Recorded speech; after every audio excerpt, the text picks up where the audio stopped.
Portugal has become quite famous in the world for its decriminalization of all drugs. And I've been talking to a lot of friends about this, they've talked to me about this, and I feel like almost everyone, including me, doesn't fully understand what decriminalization means. So could you explain to us what decriminalization of drugs actually means and how it differs from legalization? Okay. That's a common misconception between decriminalization and regulating or legalizing. And there's also the issue that different countries decriminalize in different ways. And so it's not an easy concept to determine. For us, what it meant to decriminalize was basically the downgrading of an illicit act from a criminal act into an administrative act. It's still illegal to have any sort of illicit substance in your own possession for personal usage, but it's no longer considered a criminal offense. It's an administrative offense, a regular administrative offense in Portugal, basically in our legal framework. Being caught with an illicit substance for personal usage, it's exactly the same as being caught driving without the seatbelt, for example, or talking on a mobile phone while driving, or riding a motorbike without an helmet, for example, or riding the subway without a ticket. It's an illicit act. You're not allowed to do it, but it's no longer treated as a criminal act. So if you are caught doing those illicit things in Portugal, you're not referred to a court of law. Yes. And the sanctions or the penalties that might be applied to you are not criminal penalties. You do not get a criminal record, and you do not get criminal penalties. The penalties or the sanctions that we can apply are the regular administrative offense procedure ones, basically financial fine, community service, regular presentations, things like that. All right. And am I correct in saying that Portugal was the first country in the world to decriminalize everything? It was not the first country in the world to decriminalize some substances. It was the first country in the world to decriminalize all illicit substances that I'm aware of. All right. There are some states in the United States that had some laws that decriminalize. Czech Republic decriminalized before Portugal did, I think, but not to the extent that we did. All right. So nowadays there's a lot of tourism in Portugal. A lot of people from abroad come here and they see a quite beautiful and quite peaceful country. How different was it 20, 30, 40 years ago in Portugal that led to such a revolutionary policy? Well, 40 years ago, we had a huge problem with drug-related issues, namely injected usage of heroin, which is not only very visible, but also very harmful for the users and the society in general. And that's basically what led to the change in the law 20 years ago, was the problematic usage that we were having throughout the 80s and 90s regarding heroin usage, mostly injected one, like I mentioned, with all the HIV, hepatitis, tuberculosis associated with it, a huge rate of overdose deaths because it's a very harmful, like I said before, a very harmful type of usage. And that's basically what led the government to look into our drug policy and eventually change the things that we did around 2000 and 2001. By the mid-90s, drug-related issues was basically the main concern of the Portuguese population.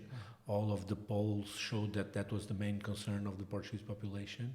And so I think it was that concern and those polls that led the government to actually act upon the issue of drug policy. When we decided to change our approach to drug-related issues, our drug policy, we had a good window of opportunity politically, and that's why I think we also changed the drug policy to the extent of what we did. Normally, people talk or mention a lot the decriminalization of the usage, but that was just one of the recommendations that the group of experts made that led to the drug policy change. It was a significant one because it was one of the original ones. But basically, we changed everything regarding our drug policy, from prevention campaigns, harm reduction programs, treatment accessibility. We decriminalized drug usage. We also we also started a lot of after treatment programs for reinsertion purposes and stuff like that. So it was a very comprehensive change. It was the main I would say that the main goal of that change was basically to address the heroin usage that we were having at the time. And so, because it was such a complex issue with not an easy answer or an easy solution, we basically decided to take a more holistic approach to our drug policy. And that's what I would say that the backbone of that change was the assumption that we wanted to deal with it as an healthcare issue. Mm-hmm. And that led to all the changes that we then decided to take. But the purpose was basically that, deal with it as an healthcare issue. I mean, in my research, I came across something, and you can maybe refute this, but I saw that at a point, 1% of the Portuguese population was either addicted to heroin or injecting heroin. 1% of the population had at least tried heroin. Mm-hmm. I'm very confident in saying that not all of them develop a problematic or an addictive usage of that substance. But yes, at some point, that was the figure that we had. And I think that also explains why the Portuguese society as a whole was willing to do the changes that we did. Mm-hmm. Because when you have 1% of the population using an illicit substance, that basically means that everyone knows someone that is using that substance. Because if you add your kindergarten, primary school, family, close friends, you have more than 100 people. And that means that at least one of those tried or eventually developed an addiction regarding the heroin usage. I had two friends from primary school that eventually developed an addiction. One of them died of an overdose when he was, 19 or 20 or something like that. So that was very common back then. And what that makes is that the society as a whole perceives the problem as its own. It's not a theirs problem, it's an us problem, because when you personally know someone that developed a problematic use of illicit substance, normally you have a different approach than when it's something that it doesn't touch you as personally. And I think that's the mindset to deal with drug-related issues as an healthcare issue was already there at the Portuguese society because of that. We had the epidemic usage of heroin, high visibility problem, a few open market scenes. When something came up on the news, we saw very graphic images around heroin usage. And on top of that, people normally knew someone personally. And that we all knew that person might be doing some sort of criminal activity to get money to buy for their daily fix and so on. But we also knew and felt that what that person needed was some sort of healthcare issue or healthcare help and not imprisonment. So two things, just to put that figure into perspective. I found a recent study in the United States, a country that has become quite known for its drug problem as well, where they found that 0.4% of the population in the US had tried heroin in the last 12 months. So a country that is that well known for a drug problem and where it's only 0.4%, the 1% in Portugal must have been. Yeah, it was a huge figure, and there was it was a very prevalent issue and problem. And like I said, it was a generalized one. It was not specific to some cohorts of the. That's exactly what I wanted to ask. Is it that there was not one particular group in Portugal that was struggling? It was all economic classes. Yeah. When you have 1% of the population, you will touch in every economic classes and so on. Do you believe that because it was distributed over all socio-economic classes, that's why it was easier to get a solution in Portugal than if definitely. It was? Yeah? Definitely. It wasn't a poor people problem or a minority issue or something like that. Like I said before, it was not a them issue, it was an us issue. Yes. So there was sons of politicians, sons of brothers of politicians that died of overdose or developed an issue with heroin. And so it was, like I said, it was the mindset came from that epidemic usage that we had in How the did that 80s and issue 90s. start? Well, I think it started in the beginning of the 80s, mostly because I would say that the main reason was the lack of information regarding the risks associated with usage of heroin. Okay. We had the Democratic Revolution in '74. Before that, Portugal was a very closed country. There was not a lot of people from Portugal going abroad, and there was not a lot of people from abroad coming into Portugal. And because Portugal is not traditionally a producer of any illicit substance, there wasn't widespread or a generalized usage of any illicit substance in Portugal. We had, because of the colonies in Africa, there was a lot of cannabis being used in Africa because of that. And when we had the Democratic Revolution, a lot of people that came from the colonies brought cannabis with them, and so we started seeing an increase in the usage of cannabis. And in the beginning of the 80s, some years after the revolution, because geographically Portugal is an entry point to Europe, we started seeing cocaine and heroin being transported through Portugal to get to the rest of Europe, and also naturally a lot of it started being used in Portugal also, and there was a very quick shift from using cannabis to heroin, mostly a very poorly informed type of usage. People were not aware of the risks associated with usage of heroin, and so they develop a problem very fast and very seriously also because of that. Historically, that's more or less the trajectory that we saw in Portugal.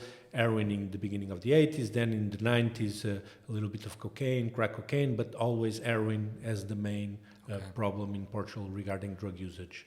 And like I said, that's what led to the change in the law and to the shift in the paradigm to deal with it as an healthcare issue, because heroin is not only very riskful and harmful for physically, it's also very visible, and that's what led to the government to actually act upon that.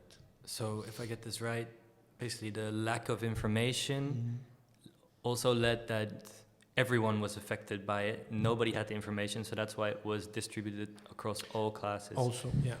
All right. And I mean, in 2001, there was this set of new policies, but before that, they must have tried to do something as well. What did they do before that didn't work? Well, we didn't, before 74, I'm very confident to say that we didn't have an actually drug policy in place.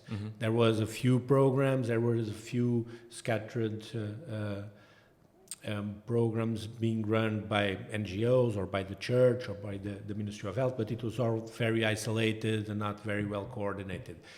In the late 70s, we opened the first treatment centers, focused mostly on heroin.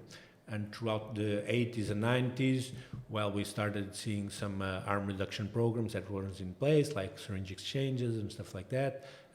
There was a widespread of the treatment possibilities. Some private sector companies opening some therapeutical communities and so on, but it was all very centered on the 12-step approach and full abstinence mode and so on. And that's one of the things that we also changed in 2001 was the widespread or the different opportunities of treatment and around the treatment that was eventually being suggested or being chosen by the users. Like I said, it was basically throughout the 80s and 90s, we were taking small steps, isolated ones, and that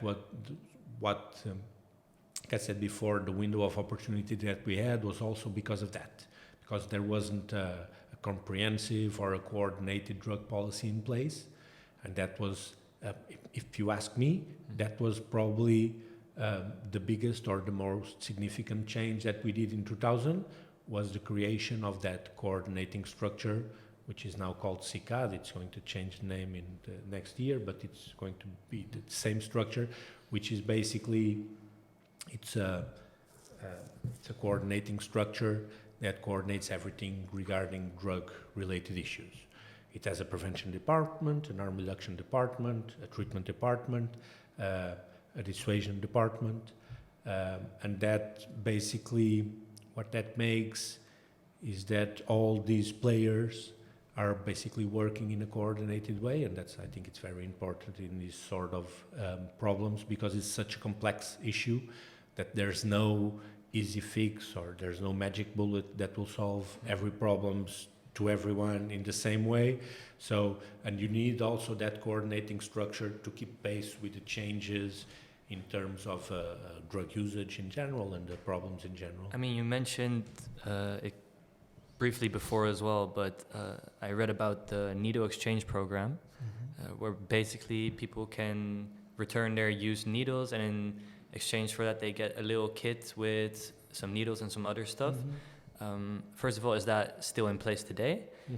And second of all, could you explain something about other programs like that you have tried to help people that are using drugs, not necessarily by forcing them to get off it, by facilitating them in... The syringe exchange, I don't want to mislead you on this one, so just give me a second. No, because I just saw it online recently that it was, I think it was the 30th anniversary of the first syringe exchange program in Portugal.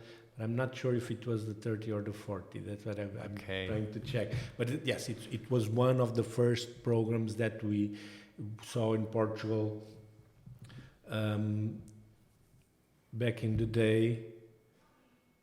Yeah, 1993. So that would be a 30-year anniversary of the first syringe exchange program.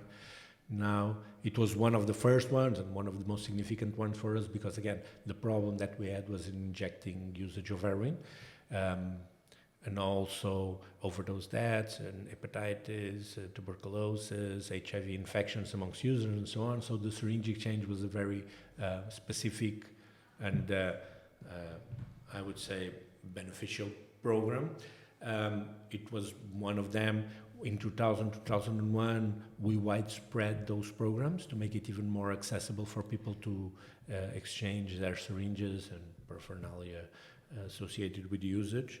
I would say, well, answering your question, I would say that in 2000, 2001, one of the big steps forward in not only prevention, but only in harm reduction, and at some point it can be also considered some sort of safe supply program also, was the methadone program and the acceptance of methadone as a therapeutic option for users. I heard you talk about that in another interview. I'm clueless about the subject. Could you explain what is methadone, how is it used, and how is it being brought to people? Methadone, basically, it's an opioid substitution substance. It has an onset time of 24 hours, and that's normally why it's well regarded as a therapeutic option for opioid addicts, because, for example, heroin has an onset time of 4 hours, meaning that if you take heroin, you will start feeling the hangover effects eventually 4 hours afterwards. And basically what that means is that a person that is addicted to heroin or using heroin will have to use heroin every 4 hours or something around that. And that basically makes that person will have a really hard time functioning socially. It will not be able to maintain a steady job because it's an 8-hour time. It will not be able to drop their kids to school on time, to have some sort of social life after work and so on, because 4 hours, it's a really short onsetting time. And methadone has basically an onset time of 24 hours, meaning that if you take methadone, you will not feel the hangover effects for 24 hours. So I would say that it's not a cure, because the person is still addicted to an opioid, it's normally a substitution treatment, means that the person is not using heroin, it's instead of that they are using methadone, which is, I would say that the problem is not solved, but it's at least it's managed. Is that also something that's being used in the period between a diagnosis of addiction and the moment where they can actually go to rehab? That in between period, that's when it's used? Yeah, one of the programs that we started in 2000 and 2001 was the low threshold controlled methadone program, which is like it says, is the low threshold control. So there's not a lot of criteria that you need to meet to access that program, and it's occasionally also used as an in-between step from using heroin on the street and enlisting in a treatment center, for example, where you have to do you have to be abstinent from the usage of substance. So it's it's again, having that coordinating structure allows you to do that.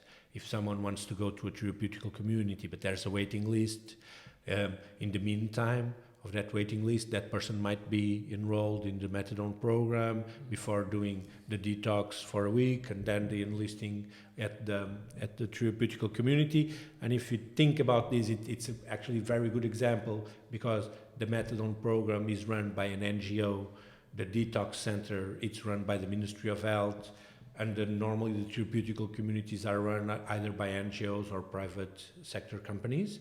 And so the coordination between these three types of players is ensured by that coordinating structure, the CCAT structure, and it's actually a good example of the importance of that structure because of that. Because when you have NGOs, public and private sector trying to coordinate something, you'll have a hard time, because it's normally there's different perspectives and different points of view. And so I think it's important to have a coordinating structure to put everything in line and working for the person and not from themselves, I guess. So you have the different governmental and non-governmental agencies working on different things, and then above that hovers CCAT to oversee everything. Exactly. And it emits guidelines, for example. It also ensures the financing either from the private sector or the NGOs that are running the programs. So that allows them to have some sort of saying in the, if you want to open a syringe exchange program, you'll have to ask for a CCAT to eventually approve that. And that, then they will evaluate the situation, if there's a real need to a syringe exchange in that specific area, or is it more needed in a different area. And this is the sort of coordination that it allows. So basically, if me and some friends feel a need to help people and we want to start our own needle exchange program, of course we would need to be qualified for it, but in theory we could apply and we could start. Wow. Sure. Okay, that's amazing. And you can eventually be financed by that CCAT structure, by the general budget of the Ministry of Health. A part of it is allocated to drug policy through CCAT, and CCAT allocates a part of that to finance or help finance some of those NGOs or privately run programs. Yes. That's amazing. So to quickly come back to the start of the problem, which I think you said started like after 74. Was there a slowly growing sentiment that something should be done that led to the 2001 policies? Or was it like an event that happened that really sparked something? It was a slow burning thing. It started in the beginning of the 80s, like I said, with the first problematic usage of heroin. And throughout the 90s, it really started having its toll on the Portuguese population and in the concerns of the Portuguese population, and that led to the change. I would say it was a 20-year snowballing effect that eventually led to 2000 and 2001. So we talked about some of the other programs as well, the needle exchange program, the methadone. The decriminalization is just a part of it, like you said. What do you believe are the conditions that need to be in place for a successful decriminalization? Well, I'm not sure about other countries. I know what happened in Portugal. Yes. What happened in Portugal was, one of the criterias, I would say, for for the success in the drug policy change that we had, we already touched on that, was the epidemic usage of an illicit substance. Second, you need, or we had in Portugal, some economic growth. The economy was growing, and that made it easier for people to accept that we were eventually going to change our drug policy, because it's a tricky one, because actually every study shows that it's cheaper to treat people than to incarcerate people, but people are not aware of that. So people, I would say, are more inclined to accept that change. If there is an economic growth and people are not as concerned with economic issues, we also had that. And we also had a left-wing government in place at the time. Not that they are better or worse than right-wing in terms of drug policy or policy in general, by the way. It's just that traditionally, left-wing governments are more inclined to adopt policies that will take effect in a long-term situation. Normally, right-wing governments are more focused in short-term results. Left-wing tend to have a more a la longue view of the issues.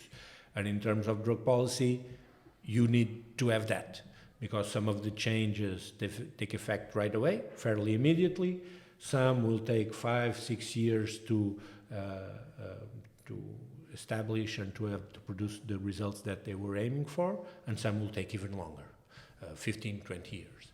And so I think the having a left-wing government at the time also helped changing the drug policy to the extent of what we did, because some of the changes that we were making, we knew that it will only take time along the way. For example, decriminalizing, it's one of them, because basically when you decriminalize, you stop treating drug users as criminals, and eventually society will also stop perceiving drug users as criminals along the way.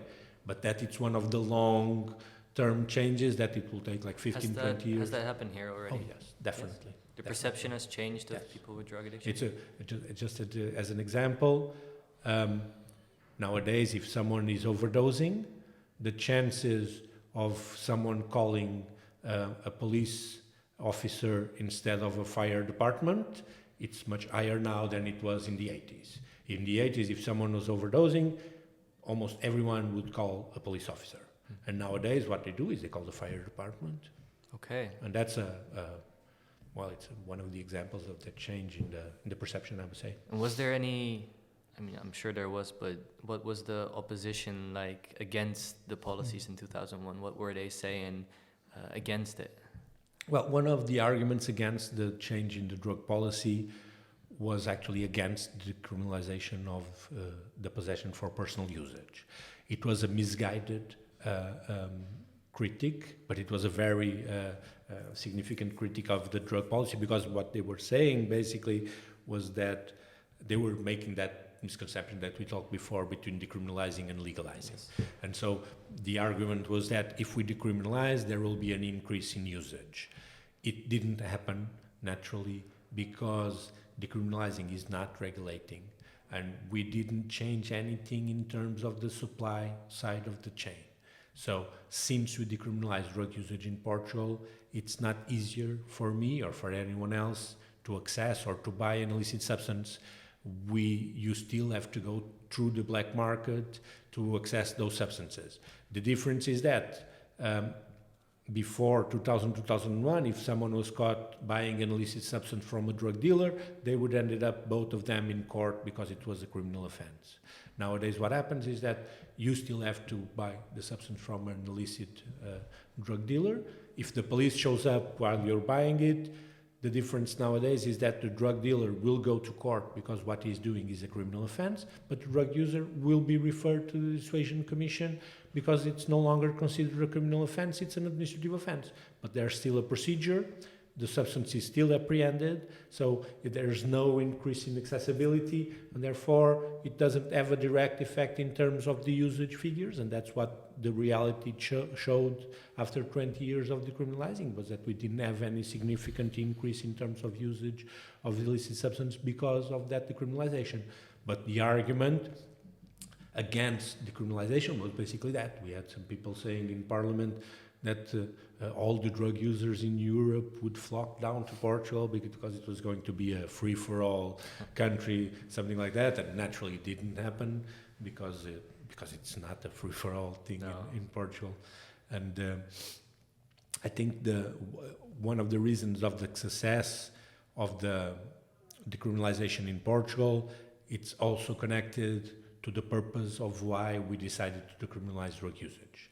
We wanted to deal with it as an healthcare issue. We knew that courts and the judicial system was not equipped to deal with this sort of population, and it was not equipped to present some sort of solution to the issues that those people had.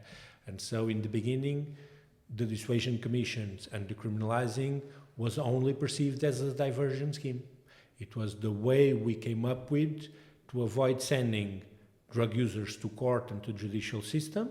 Because we wanted to deal with it as an healthcare issue, we decided to, instead of sending them to a court of law, let's create these dissuasion commissions under the Ministry of Health, which are basically administrative authorities empowered to apply sanctions or penalties, but under the Ministry of Health. So the diversion scheme is there. When you're caught by a police officer on the street in the possession of an illicit substance for personal usage, you are sent to a structure under the Ministry of Health. So our focus here, it's not to apply penalties in order to ensure abstinence or to change people's way of dealing with the substance that they are using. Our focus here is health issues. Does this person that I have in front of me has any health problem associated with usage of illicit substance? And being part of the Ministry of Health, can I help them? And basically what we do is we assess risk levels in terms of the usage and then refer to structures that might eventually benefit the quality of life of that person. I mean, I want to make sure that people listening to this get that point as well that you said about that it's an administrative offense right now. So in the last 22 years, how many people have gone to prison in Portugal for drug usage? For usage? None. Zero. None. People are not arrested because of the crime of usage. For some years, we corrected that this last year. There was the figure of the crime of usage, because when we decriminalize drug usage, we had to determine what was considered for usage. And so we created a threshold chart that quantified for every illicit substance what was considered for 10 days usage. Okay. And if the person had less than those amounts, they would be directly referred to the dissuasion commissions. If they had more than that, they still might be incurring in a crime of usage, so they were being referred to a court of law. We recently made an amendment in the law to avoid using the threshold chart. And so now, basically, it's the purpose of the intention that qualifies you to go to the Dissuasion Commission. How do you determine intention? Basically, we did do it the other way around. If the police doesn't have any proof of trafficking, they assume that it's a usage situation regardless of the substance and the amount of substance that the person has in their possession. So basically, you're innocent until proven guilty? Basically, yes. And also, it also has to do with evidence. The police, instead of weighing the substance, are nowadays looking for other indicators of being a trafficking situation, meaning if the substance is divided in individual doses, packed individually, if the person has a lot of money with them, if there's some sort of surveillance material showing that that person is selling an illicit substance and so on. It's not just the amount that informs the police work, it's all the other indicators around the situation that will help them determine if it's a crime situation for trafficking or if it's a usage administrative offense situation.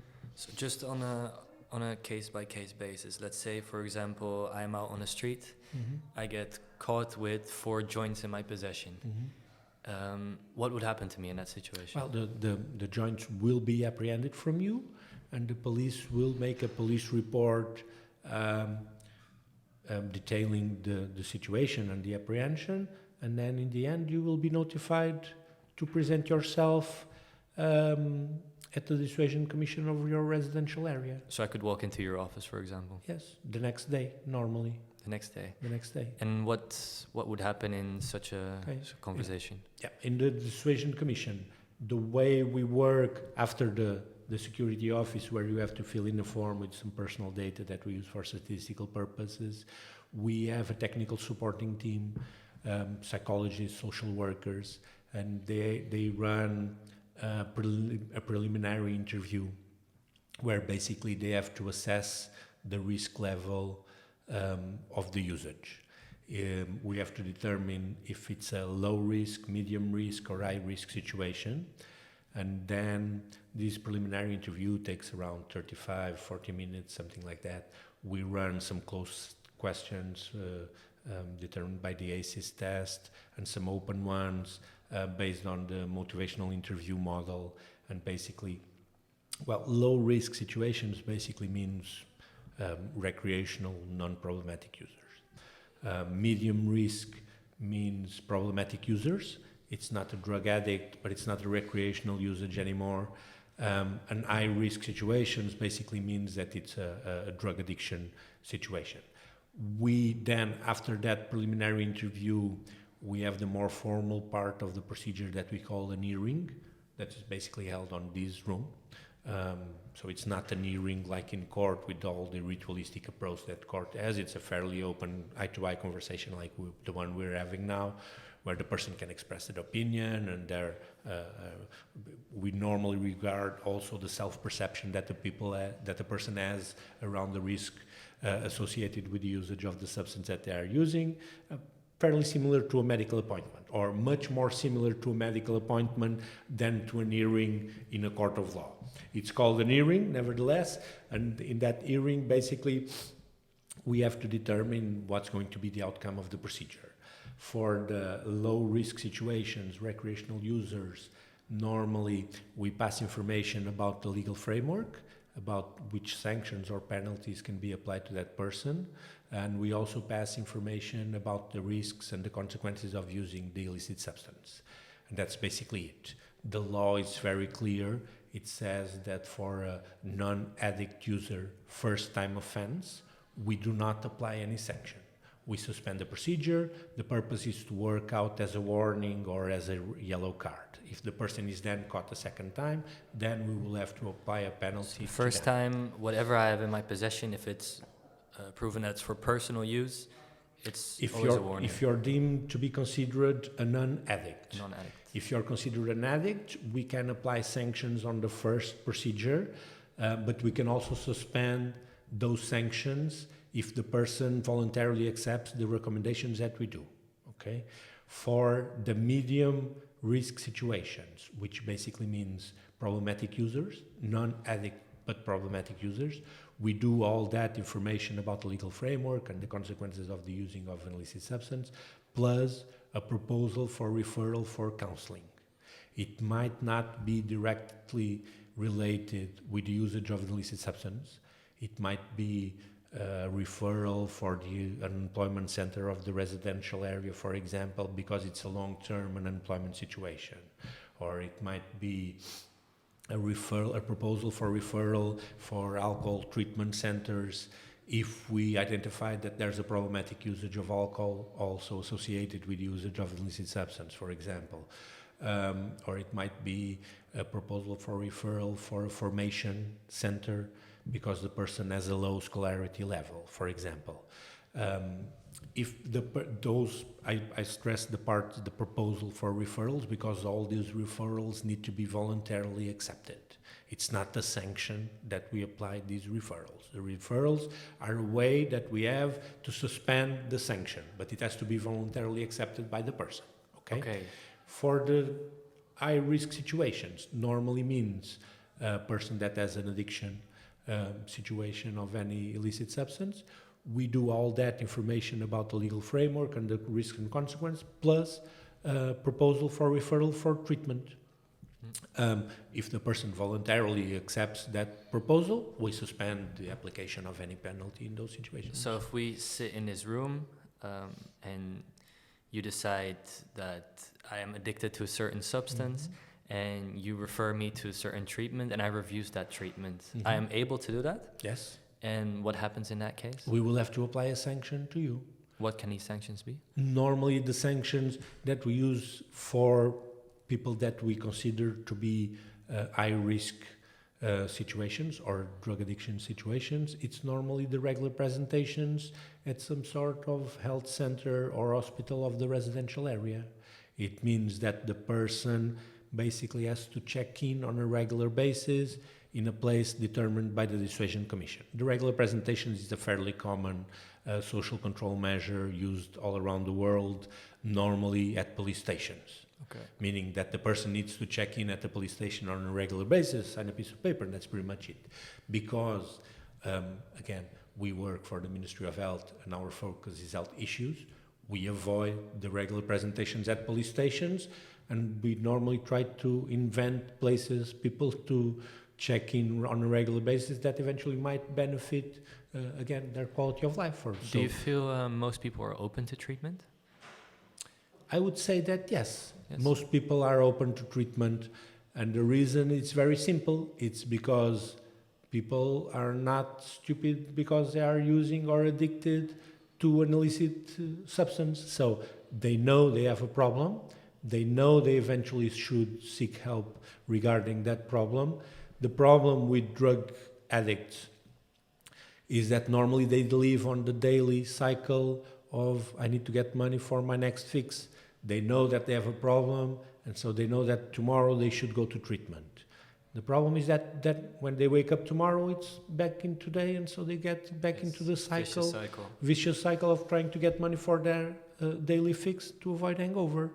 Because these structures, the dissuasion commissions, were invented to be fast on their assessment and referral. And also from the beginning, like I said, if you were caught today in the possession of any illicit substance for personal usage, you would be notified to be present at the Dissuasion Commission on Monday. But that's because of the weekend. If you were caught on Monday, you would be notified to be present here right the next day. We do the assessment right on the next day, and we also do the proposal for referral right on that same day. It doesn't mean that the person gets treatment on the same day and we are not solving that person's problems in one day, but at least the contact between a police officer on the street and a medical staff under a treatment center run by the Portuguese state, I can do in less than 24 hours. And that, as a diversion scheme, is unbeatable. I never seen a diversion scheme that works so fast as we do. Again, people don't get cured right away, but at least the first appointment with a medical structure under the Ministry of Health, specifically to deal with addiction issues, I can do it in less than 24 hours. And also you have to bear in mind that the population that we work with here at the Dissuasion Commission are active users, are people that were caught by a police officer in the possession of an illicit substance for personal usage. It's not people that voluntarily show up at our door asking for help. Those are more or less on their way to help, right? The ones we deal with are not. So we need to present solutions or possibilities very fast. You need to catch them while they are here. And in order to do so, that coordinating structure is very important on my daily work, because basically I can make the referral for a treatment center with one phone call. Okay. I just pick up the phone, I phone my colleague at the treatment center of the residential area of that person and ask them, well, can you receive this guy at 2 o'clock in the afternoon? and they will normally say yes. Okay. And again, it's just a first meeting. It's just basically an introductional meeting. People don't get into treatment or into community centers right away, but at least the first contact, you can do it pretty fast. We're currently at the Dissuasion Commission in Lisbon. Does every province have one? Does every city have how many? How is it structured? Well, Portugal is divided in 18 districts, plus 2 on the sets of islands. And there's a dissuasion commission for each district. So there's in total 20 dissuasion commissions in Portugal, and they are responsible for the people that live in that district.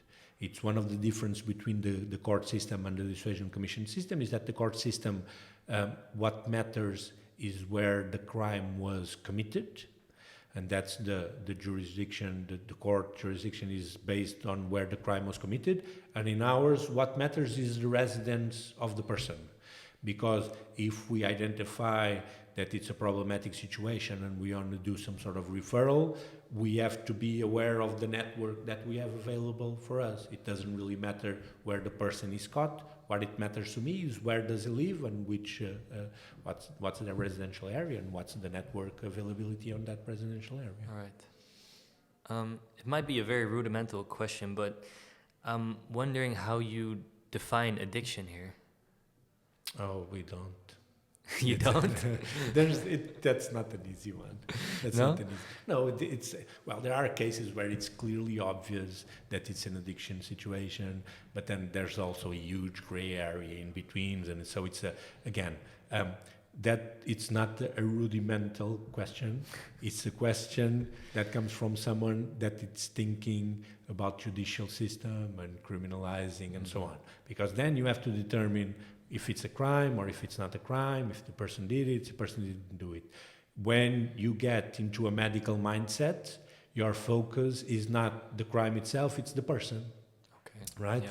And so for us, it's hard to determine to establish a definition for addiction. There is a definition. The Portuguese state came up to some sort of more or less magnanimous decision about what that definition should be, but then on real life, on a daily basis, you have to evaluate the cases not only individually, but even more than that, because even individually they change every day or every week or every month. For example, I can get someone coming in here that clearly has an addictive behavior and an addiction problem now, but it might not have one in 3 months or in 6 months. Again, you have to think more of us as a medical doctor and not as a judge. All right. Okay? Because then it makes more sense, this approach where it's centered on the person and not the disease. For example, if we both sneeze and we go to the same medical doctor, there's actually a really good chance that even if we have the same virus and the same symptoms and the same medical doctor, there's a really good possibility that he prescribes different therapeutic options for us because we are different. You might tend to forget pills. So he's going to suggest you an implant because you don't have to remind yourself every day to take a pill. If I'm really good at taking a pill every day, you will probably go for the pills for me because it has some lighter side effects than the implant might have. And the virus, the symptoms, the medical doctor, they are all the same. But because we are different people, the therapeutic options are different. That doesn't happen in a court of law.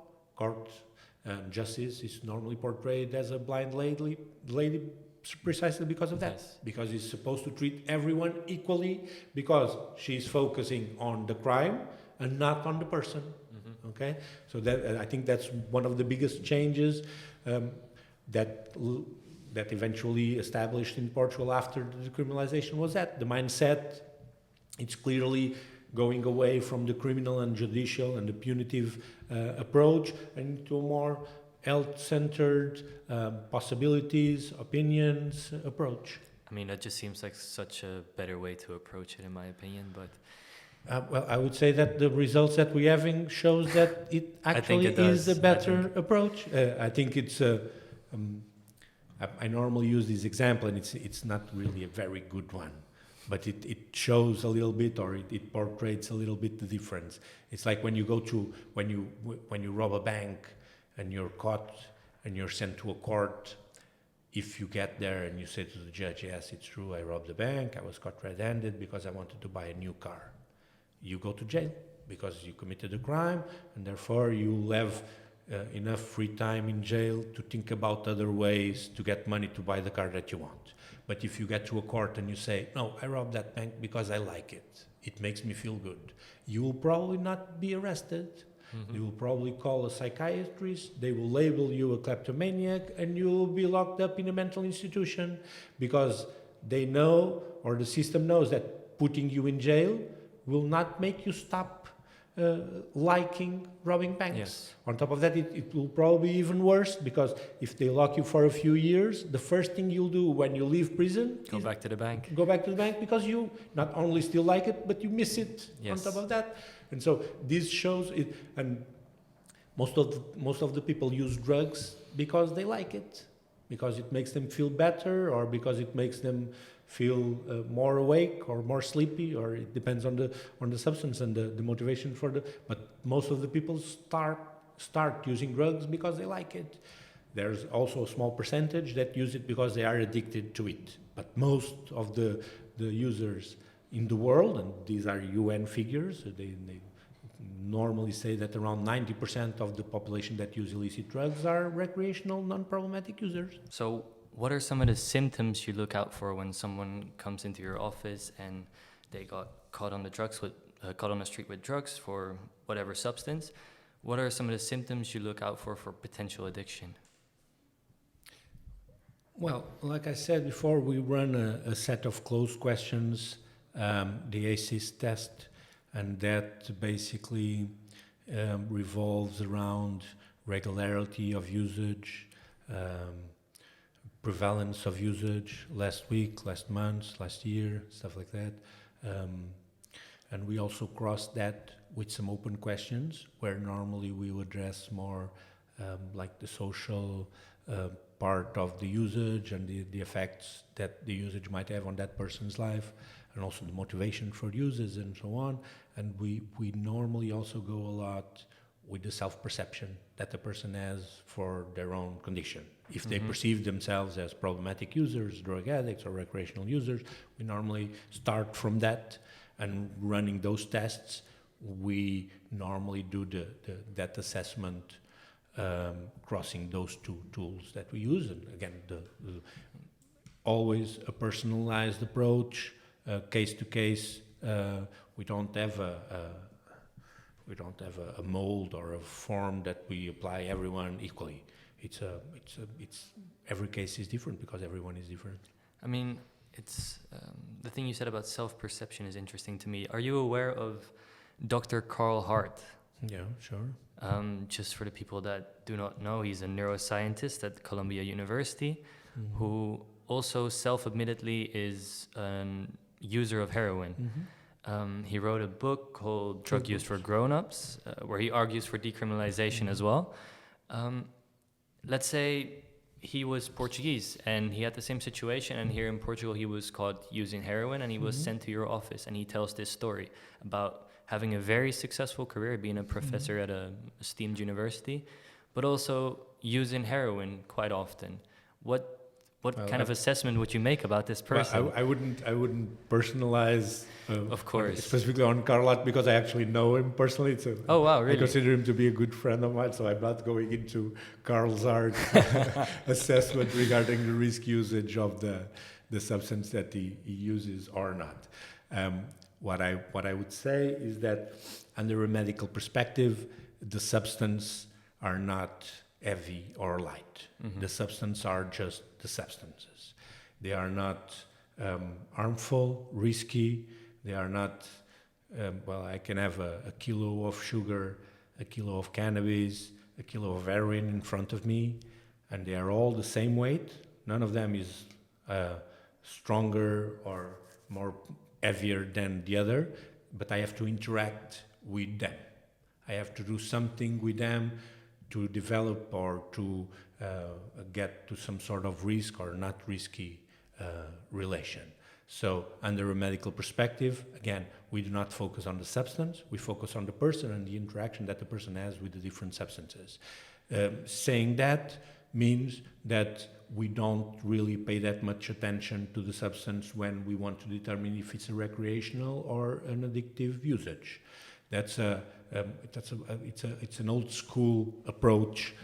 Cocaine and heroin, really bad. Cannabis, not so bad.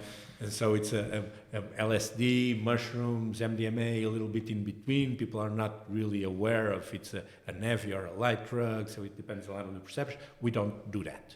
Again, under a medical perspective, the substance itself, they are not risky, heavy, light. They are not going to jump out and attack me in any way. I have to interact with them. And it's that interaction that will eventually lead to some sort of problem or not regarding the usage. All right. Very interesting. How did you meet this doctor? Carl Hart? Yes. Well, I met him in a few conferences, international conferences. Actually, I owe Carl Hart for not being nervous anymore in the international conferences, because once I was unfortunate enough to speak after him. Okay. And if anyone that saw Carl Hart presenting knows how hard it can be getting up to the microphone after him. And well, I managed to survive that one, so I'm not nervous anymore at international conferences since then. So I have him to thank him for that. And he's a really smart and really well educated. And I'm in general, I tend to agree with a lot of his perspectives around drug usage and drug policy in general, because it's a very comprehensive and a very pragmatic approach to it. I mean, I think he's doing great stuff for the perception of what drug use actually looks like. Exactly. Because everybody has an image of, maybe a homeless person on the street addicted to drugs. It doesn't always have to be the case. Exactly, and it's I think that's the problem around a lot of the drug policy issues around the world. It's precisely that. The perception of the people regarding drug users, or when someone says drug users, people normally think about the 10% of problematic drug addicts users. They don't think about the 90% non-problematic, well, naturally, because they're non-problematic, right? So why think about them? And the problem is that then when you get to a policy change or to a policy stage where you have to determine a policy, those people will also be thinking about the 10% of problematic drug users, and it's a recipe for insuccess to determine a public policy based on 10% of the population instead of the 90% of the population. And that's why normally politicians tend to be very tough on drugs and very assertive about how tough they are going to be on drugs while campaigning, because they're thinking about the 10% of the problematic drug users. And normally when they get into office, they change their speech to, we need to find some diversion scheme. Because then you are throwing into the same system 90% of non-problematic users that will not benefit in any way to the same approach that those 10% might eventually benefit from. And I think it's one of the reasons why our drug policy is normally considered to be a success. It's precisely because of that.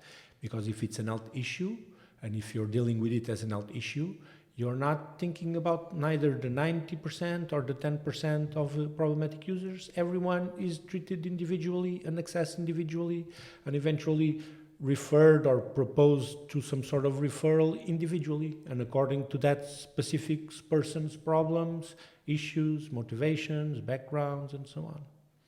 So I'm guessing that you do, but you make a distinction here between an addict and a functional addict? Is that something you could say? We can clearly make that distinction, but we don't use it in our work on a daily basis. Okay. We try to determine if the person, even having an addiction problem, is still functioning, or if we can do something that, if not addressing the addiction situation, at least address the dysfunctionality situation. Yes. Normally, what we normally try to do, well, a lot of the addiction problems start with some sort of traumatic event and eventually leads to some sort of self-medication and eventually leads to an addiction situation. Along the way, that process is always or is normally also characterized by some sort of disconnectivity.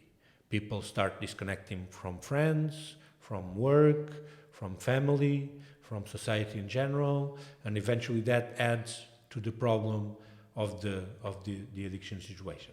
What we try to do here at the Dissuasion Commission is reconnect people with structures.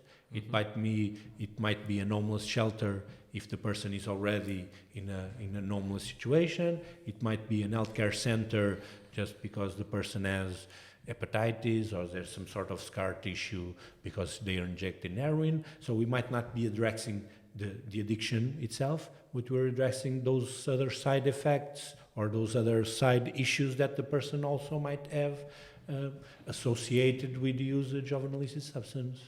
All right. Again, a medical perspective, medical doctors analyze symptoms, prescribe therapeutic options, aiming for a cure. But they also know that some conditions do not have a cure. Some conditions, all you have is treatment options that will eventually improve the quality of life of that person. For example, HIV. When HIV came along, it was a very rapid, very serious disease. People were not able to have a normal functioning life. People were dying very short period after being diagnosed HIV. Nowadays, they don't. Nowadays, people with HIV die of old age. They have a normal functioning life, and they have the quality of life that the person has nowadays with HIV is totally different from the 80s and 90s. And the reason why it's that is because we dealt with it as an healthcare issue. We know that there's no cure. People are still infected by the virus. People are still affected by the virus. People are not cured from the virus. But there's treatment options. There's therapeutic options that allows that person to have a much better quality of life. That's the medical mindset, and that's the same medical mindset that we apply to addiction and to addiction situations. If the person doesn't want to be full abstinence, we can live with that. But we will eventually try to refer him to the methadone program. And he might be still using heroin on the side, but at least being on the methadone program allows him to be socially functional because of the 24-hour onset that we talked earlier. Is the person cured? No. The person is still addicted to an opioid. But they are not using heroin, 4 hours onset, socially dysfunctional. They are using methadone, 24 hours onset, socially functioning. Is the person cured? No. Does the person has a better quality of life? Yes. Does the problems around that person, family, friends, society in general, diminish? Definitely. The person is actively, again, not cured, but at least going that way. I mean, you said that the life around the people improves as well. Have there been, since those policies in 2001, have there been any unintended consequences, things that you saw happening that wasn't even expected? Well, yes, definitely. Well, one of them I can speak for is the decriminalized part. One of the unintended consequences was that the police officers nowadays no longer target drug users. We do not see police officers leaving a police station specifically to go to a park to catch the 3 or 4 kids that are smoking a joint in the park after school. If the police officer actually passes by the park, feels the smell, he will stop the kids, he will apprehend the substance. But he's not going there specifically because of that, because downgrading the possession from a criminal to an administrative offense means that the users are no longer accountable as criminals for a police officer. Normally, one of the efficiency measures or efficiency indicators for a police officer's job is how many criminals they arrest.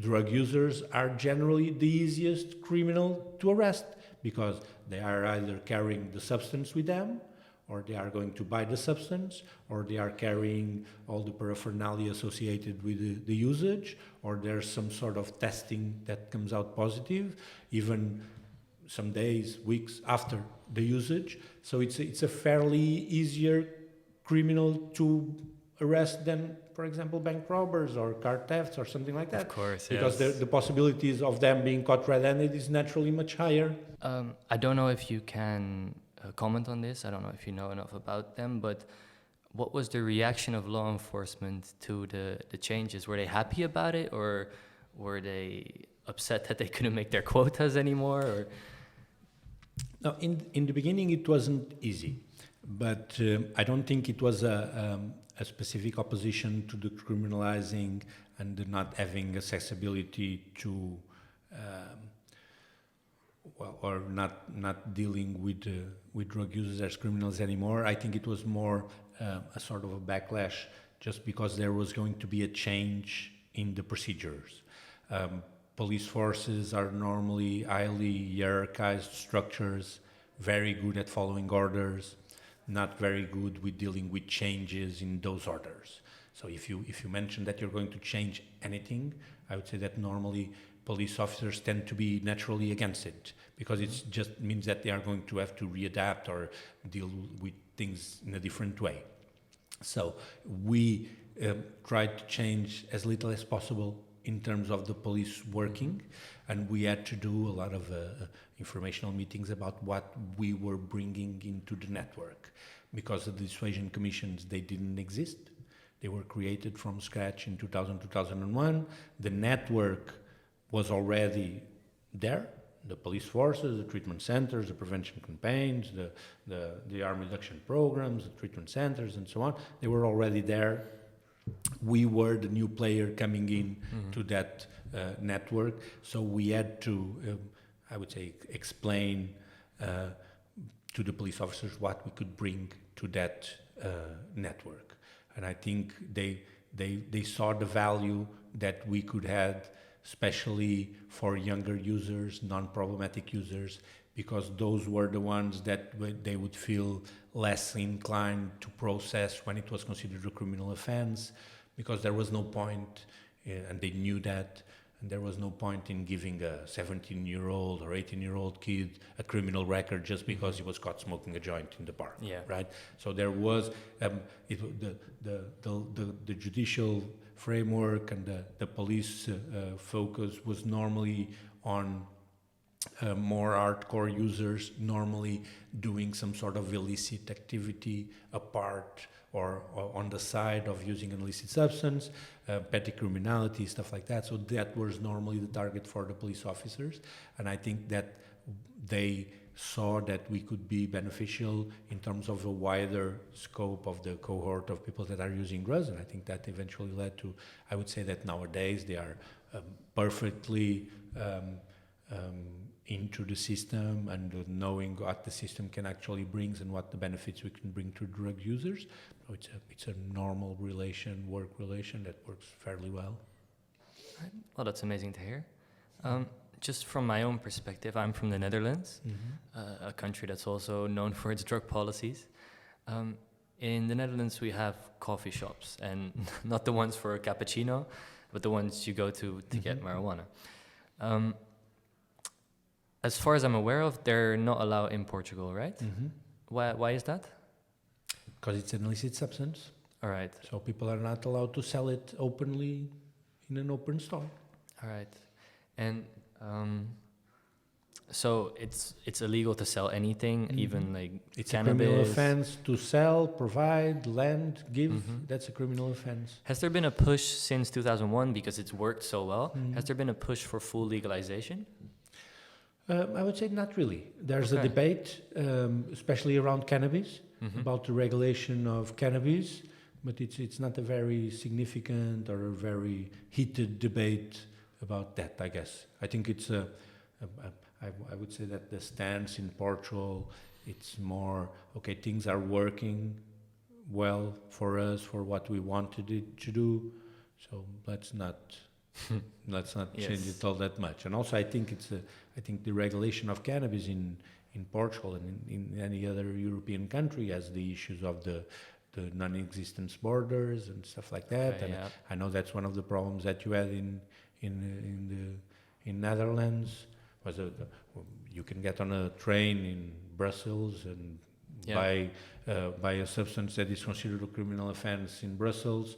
You can buy it legally after 1 hour inside a train and going back with no border control. So that's so I think that's the issues of regulating any illicit substance in Portugal and in any other European country will have to be a step that will eventually have to be coordinated by the European Union, I guess. I mean, in the Netherlands, we have a lot of problems with drugs, but mostly on the supply side.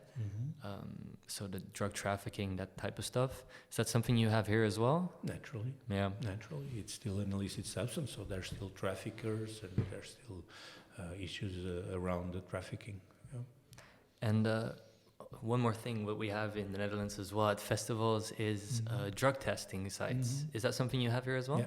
Ah, that's amazing. That's one of the things that we also changed in 2001 when we started stimulating drug testing, not only in festivals, but only in night scenes and around bars and stuff like that.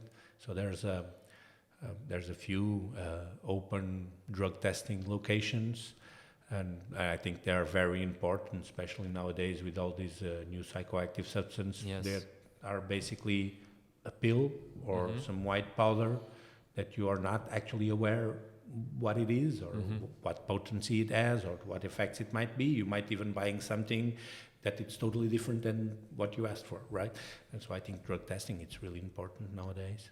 And of course, people are aware of the addiction surrounding drugs like heroin, for example, but do you also get people here that are addicted to pharmaceutical drugs?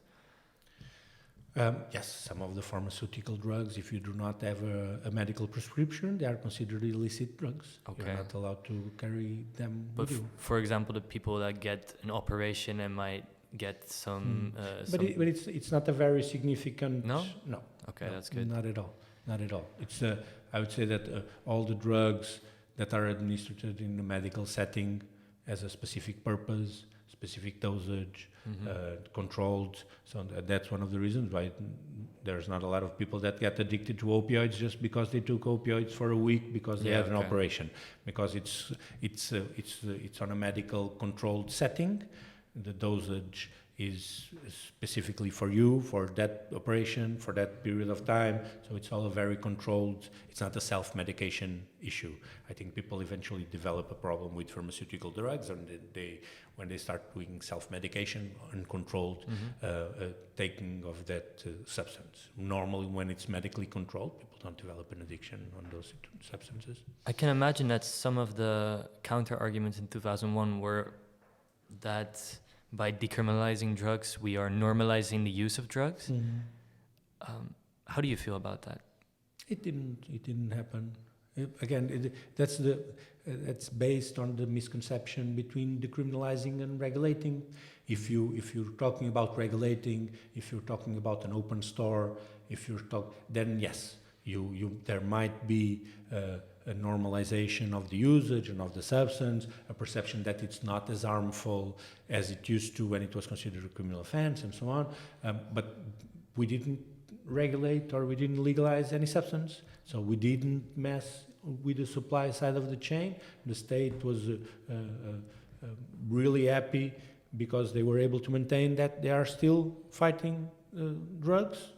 By decriminalizing, what they tried to do was, okay, we'll not stop the war on drugs, but at least we'll stop the war on drug users. Yes. The drugs are still illicit. The drugs are still prohibited and apprehended from the user if they are caught in the possession of them, but they are not processed as a criminal any longer. They are dealt with by a structure specifically created, again, under the Ministry of Health. So what we do is we assess symptoms and eventually prescribe some sort of therapeutic or treatment option. All right. Have there been any statistics on the drug use over the past 22 years? How has that developed? We are pretty much in line with all the other European countries. Wow. EMCDDA has done a really good job in compiling, presenting, formatting all that information. It's easily accessible through their website, and it compares all the European countries. And what it shows is that the decriminalizing didn't have a particular effect in terms of usage because we are pretty much in line with all the other European countries regardless of their legal framework about drug possession. I mean, besides the problem that you had here, one of the reasons I moved to Portugal recently is because I feel there's more sense of sort of a sovereignty of the individual, if that makes sense, that people are, if you're not harming anyone here, then people allow you to live your life. Is that something you think played a part in it? Is Portuguese culture, was that? Maybe. Yes? Yes, I would say so. People occasionally ask me if this drug policy model that you have in Portugal is such a success, why wasn't it copied anywhere else in the world? And the answer is very simple, because it's not a model. We had an issue, we had a problem, and we had some tools available to deal with that problem. And that's what we did around our drug policy. The government asked a group of experts to make recommendations about what we should do regarding our drug policy. And they were deemed experts because they knew the problem and they knew the tools that we had available. The problem, it's not the same in Spain, in Italy, in Argentina, in the United States, and the tools are also not the same, and the culture is also not the same. Right, so there's a huge mix of different ingredients that led to our drug policy. And those ingredients are ours. It's specifically ours. It's not the healthcare system is different, the policing system is different, the culture is different, the motivations for usage are different. So if you had a country very similar in all these ingredients, similar to Portugal, you might have the same recipe in the end. Yes. But if you don't, it will not be the same. So that's why I normally very vehemently tend to disagree with the Portuguese model coining of our drug policy, just because of that, because it's not the model. You cannot copy what we did anywhere else in the world. You can copy some things, you can do the same approach, but you cannot do the same things we did. If there was a Portuguese clone somewhere in the world that had exactly the same problem, exactly the same conditions, and they came to you and they ask you, we can implement 3 things, that's what we have funding for, whatever, we can implement 3 things to fight our problem that is exactly the same as the one you had. What would be the 3 main things you would point them to look at? I would say decriminalizing drug usage. To avoid the criminal system and the criminal record. I would say widespread treatment options and accessibility, meaning not focus only on full abstinence, 12-step approach and so on, and also accept harm reduction as a normal thing and that's something that you have to do, because it basically implies, the problem with harm reduction is that it implies you accepting that people will use drugs. And therefore, based on that assumption, if people are going to use drugs anyway, we'll have to make something to reduce the harmfulness of that usage.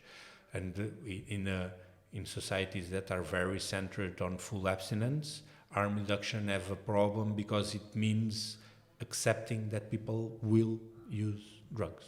Yes. And so I would say that those are the 3 things that if I were only able to do 3 things, I would say that it those. Have there been some countries recently that Portugal or you in particular have worked with on things like this? Yes, there's I would say waves of interest from different countries. I wouldn't like to personalize, but at some point we had a lot of interest from Norway, for example, Ireland also, and Canada, for example. Those 3 were clearly, there was a point in time where they were clearly into studying their options in terms of drug policy, and they perceived Portugal as some sort of, if not an example, at least some place to look into. All right. And when you were younger, did you experience the drug crisis yourself here in Portugal? Sure. What was your impression of that time? Well, it was a serious problem. It was a very visible problem. Like I said, I had a couple of primary school friends that developed an addiction on heroin. One eventually died of an overdose, in and out of prison, problems at home, general dysfunctional lives in terms of social lives and stuff like that. So it was experienced and seen by, I would say, everyone, by at least my age, everyone. Yeah. What happened to the people that were before 2001 or whenever that came into effect? What happened to the people that were already in jail? Were they released, or are there still people in jail for drug use before 2001? No. They would never get 20 years after a sentence for drug using. And also, I think I'm not 100% sure. I think that the criminal record that was given to the crime of usage was a temporary criminal record. It was not a lifelong criminal record, so it would be automatically expunged after a few years of the person being convicted and serving their time. So I would say that by now there's not only anyone in jail for the crime of usage, but there's also anyone, I think, not 100% sure, anyone with a criminal record saying usage of illicit substance. All right.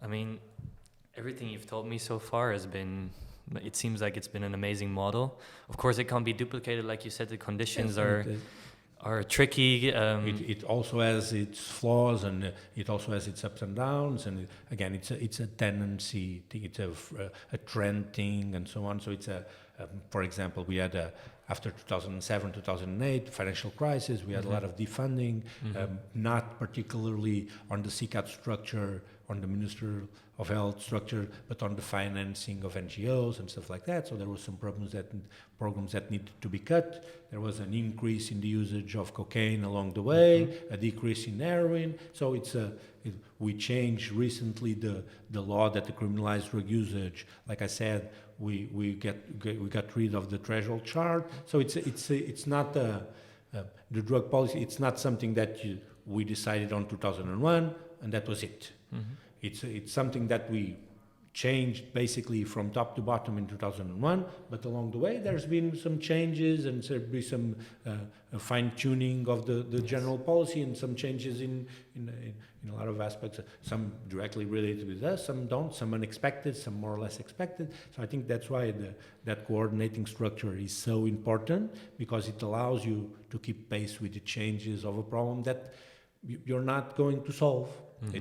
There was never a drug-free society, and I pretty much doubt that there will ever be a drug-free society.